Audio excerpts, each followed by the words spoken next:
Alex, Rose, kamusta si Nanay Belen? kasama niya si tatay sa loob. Isa lang daw kasi yung pwede pumasok eh. Kailangan ba daw siya i-confine? Hindi naman. Low blood lang daw siya kaya medyo nahimatay. Pero pag naayos na yung BP niya, baka pwede na daw siyang pauwiin.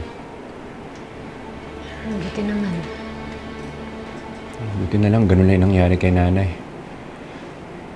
Kasi baka pag medyo lumala pa yung pakiramdam niya, hindi ko alam kung baka hindi na maging sapat yung ipon ko.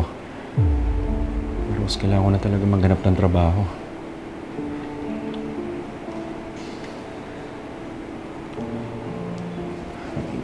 Iniisip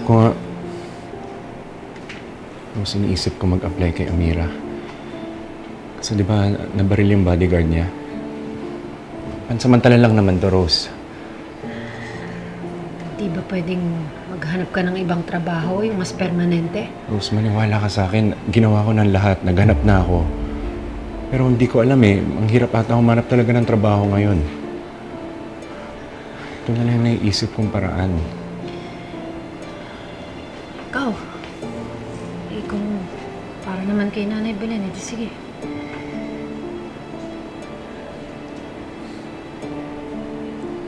Rose, salamat. Salamat. Alam ko naiintindihan mo. Salamat. Pero tandaan mo ha, hindi ako komportable sa ganitong setup.